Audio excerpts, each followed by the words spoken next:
make me.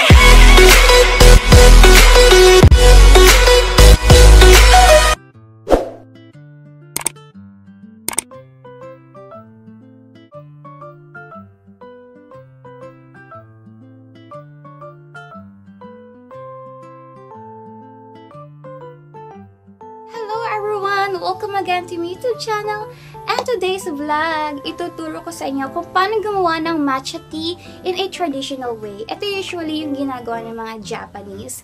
And ito talaga yung original way kung paano gawin ang matcha tea. Kaya hello sa mga matcha lovers out there like me. And alam nyo ba na napakaraming health benefits ng matcha?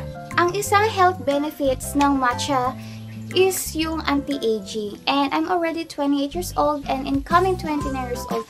But I look younger than my age, sabi ng iba. Maybe because dahil sa matcha. Maybe because dahil sa Maybe dahil sa matcha. Ayan. Dahil ito nga ay mayroong anti-aging at mayroong tong antioxidant. Ayan. At syempre dahil din yun sa mga ini-intake kong healthy foods. Ayan. At nakakatulong din ang matcha kung mayroon kayong liver damage. Ayan. Liver damage. Ayan. At kung kayo ay stress or naka-experience kayo ng anxiety, depression, nakakatulong din ang matcha para maging calm tayo at para makatulog tayo ng maayos sa gabi. At ito ay nakatulong din para mag-function ang brain natin ng maayos. And ayun lang yung mga ibang health benefits ng matcha. Pero mas marami pang health benefits ang matcha. So, ipopost ko na lang dito dahil sa sobrang dami niya, okay? So, ngayon, mag-start na tayo kung paano gumawa ng matcha tea in a traditional way. So excited!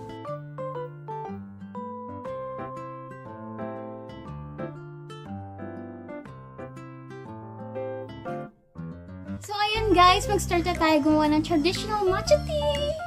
So, ito ang ating mga kailangan. Ayan. Itong bamboo whisk. Ayan. Ito yung stand. Optional tong stand, pero ito kailangan talaga itong bamboo whisk. Ayan. Tapos, yung, oops, sorry. Itong hot water. Ayan, we need hot water.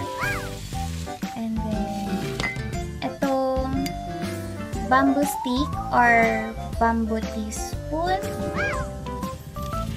And then yung mug or bowl. Basta dapat mataas. Ayan. And of course, yung matcha natin. Matcha powder. Ayan. So, ito yung mga kailangan natin para sa ating matcha tea. Traditional matcha tea. Ayan.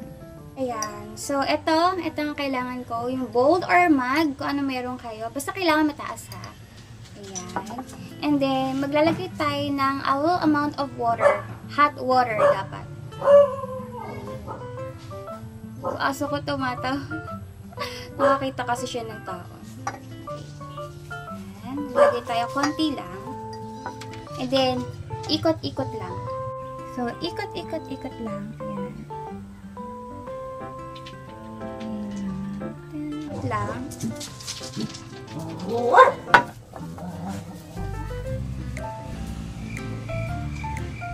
Matahol sila kasi may tao sa labas. Bodyguard kasi namin sila dito. Tatlo yung aso namin. Tumimik na. Okay. Back na tayo dito. Let's go back here. Okay, ayan. Ikot-ikot-ikot. Tapos, itatapon natin yung tubig na nandito. Wait lang, tapon ko lang. Ayan! I'm back! So, ayan. Kitang-kita nyo, nag-aksaya tayo ng konting tubig lang naman. Ayan. And then, ayan. Ilalagay natin yung ating matcha powder. Cheers! Ang bango. Pero yung iba, ayaw nila ng matcha kasi lasang damo daw, ganun. So, nakakain na pala sila ng damo kasi ako hindi pa. Ay, oo, nakakain ako ng damo. Yung barley grass. Nakakain na pala ako ng damo. Sorry guys, nakakain na pala ako. Pero okay lang din na may lasa nun for me. So, ayan, maglalagay na tayo. Anyway, yung nga pala, eto, kita yung itong bamboo stick natin or teaspoon to. Equivalent to sa 1/2 teaspoon. Ayan. So, isang ganun, 1/2 teaspoon. At ang sabi, kung kayo maglalagay is dapat 1/2 to 2 teaspoon lang.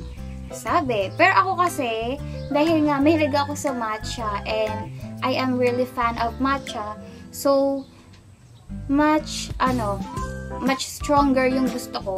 Kaya, ang nilalagay ko is nasa 3 to 4 teaspoon ako. Ayan. So, hindi ko sinusunod yung 1/2 or to 2 teaspoon. Mas gusto ko talaga strong. So, ito, lalagyan natin. So, ito yung 1/2. Ayan. Tada! So, 1 teaspoon na to. Naglipat tayo. Da-da-da-da-da, da-da-da. So, 2 teaspoon na to. At maglalagay pa ako.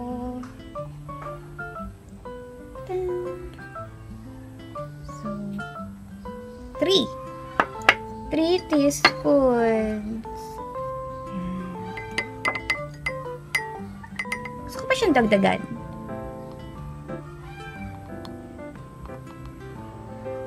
So, 3 and 1/2 teaspoon to. 3 and 1/2 teaspoon na to. Pero parang gusto ko pa talagang dagdagan. So, dadagdagan ko pa siya. Ayan. Para 4 teaspoons na. Ang bango talaga niya. So, ayan na siya. And then, maglalagay ulit tayo ng hot water. Pero, hindi masyadong marami ulit. Konti-konti lang yung paglagay natin. Tabi tayo. Oops. So, dito lang karami. So, ito na siya. Yung matcha natin. Ayan. So, ayan. Gagamitin natin yung bamboo whisk. Panghalo natin. Una pala, pa-circular motion. Ayan. And then, after that, dadagdagan natin ng water.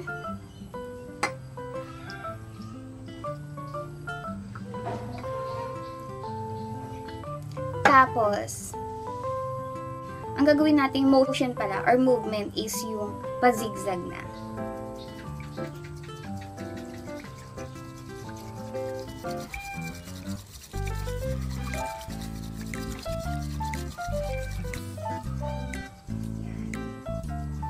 So, ayan, ready na ang ating matcha tea. Pero, kung gusto nyo lagyan ng ang mga sweetener, pwede din naman. Yung iba nilalagyan ng milk, honey, o kaya sugar, ganyan. Okay lang din naman yun. And ngayon, lalagyan ko din siya ng sweetener. Pero ang gagamitin ko is stevia. Stevia ang gagamitin ko. Kasi,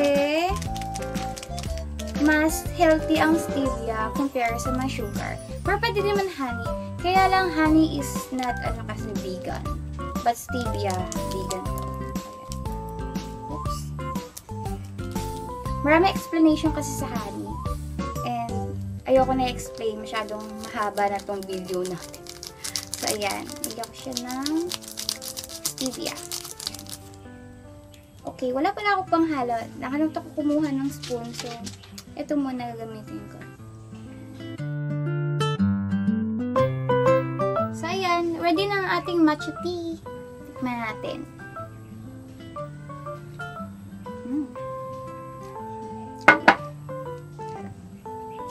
And usually, pinapartneran ko to ng ito.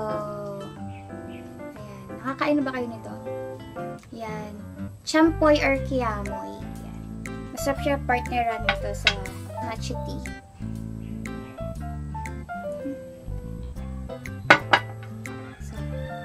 So, lipat tayo. Doon tayo magmuni-muni para mas ma-feel natin ang matcha tea and itong champo.